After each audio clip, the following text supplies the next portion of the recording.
रेवती को समझ आ गया उसे अब क्या करना है। उसने लिस्ट बनाई और पापा जी को जाकर दे दिया और कमरे में आकर अपनी बेटी सुभी के साथ खेलने लगी और साथ ही इंतज़ार करने लगी कि कब सासू जी के गुस्से का बम उसके ऊपर गिरेगा।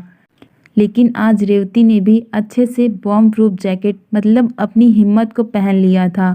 उसने सोच लिया था कि आज और अभी सारा किस्सा खत्म करके ही रहेगी।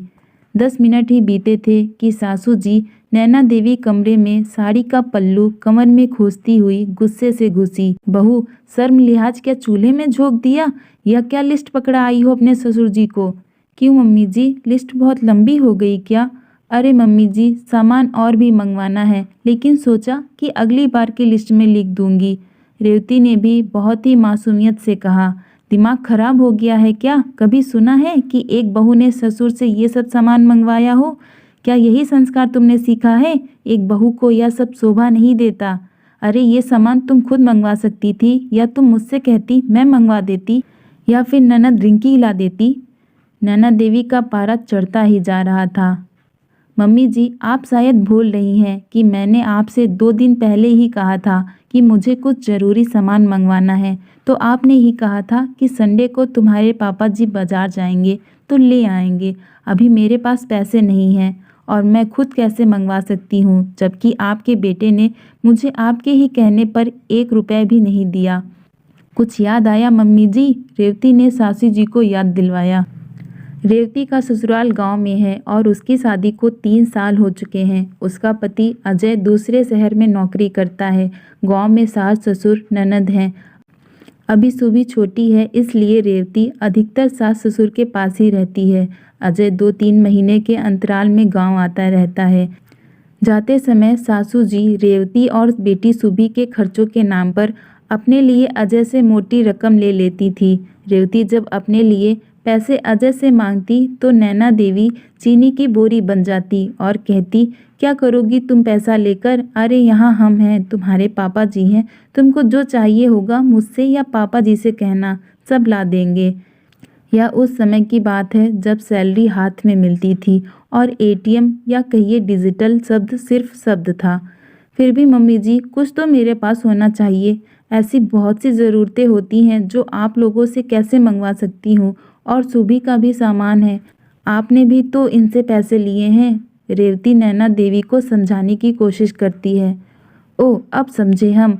तुमको इस बात से जलन हो रही है कि मेरे बेटे ने अपनी सैलरी मुझे दे दी। और फिर नैना देवी का इमोशनल नौटंकी चालू हो गया। देखा बेटा, मैं तुमसे कह रही थी कि बहू और रिंकी में मैं कोई फ़र्क नहीं करती, लेकिन तुम्हारी बीबी मुझे माँ नहीं समझती।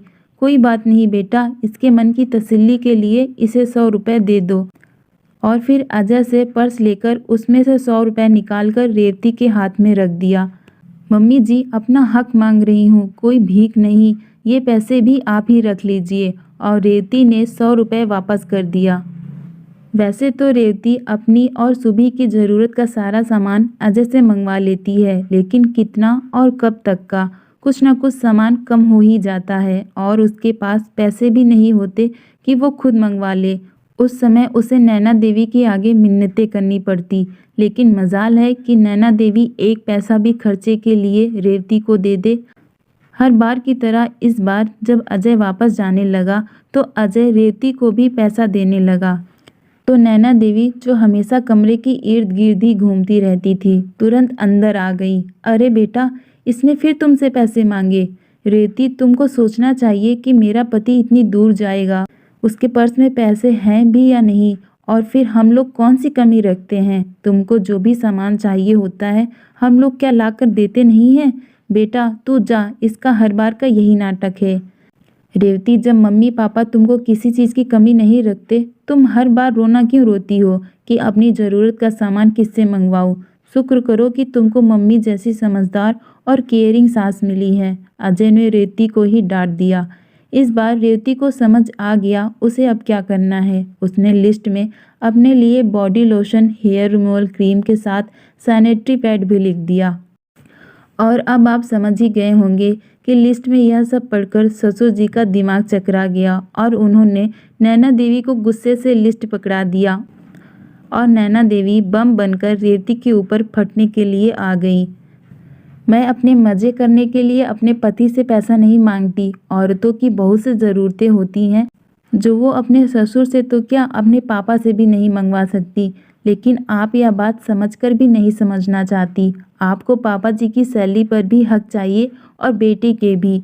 बेटे के सामने ममतामयी सास बनने का स्वांग रचती हैं और पीठ पीछे बहू को सताने के 100 उपाय ढूंढती हैं। जिस तरह पापा जी की सैलरी पर आपका हक है, उसी तरह मेरे पति की सैलरी पर मेरा। उम्मीद है कि आगे से आप मेरे हक की छीनने की कोशिश नहीं करेंगी, वरना इससे भी लंबी लिस्ट तैयार है। अब यह आपके ऊपर है कि सामान कौन लाएगा। रेवती की बात सुनकर नैना देवी की बोलती बंद हो गई। आज उन्हें समझ आ गया कि उनकी होशियारी उन्हीं पर भारी पड़ गई। दोस्तों, आपको क्या लगता है, रेवती ने ऐसा करके ठीक किया या नहीं? कमेंट करके बताइएगा और वीडियो को लाइक, शेयर और चैनल को सब्सक्राइब करिएगा। Thank you so much for watching.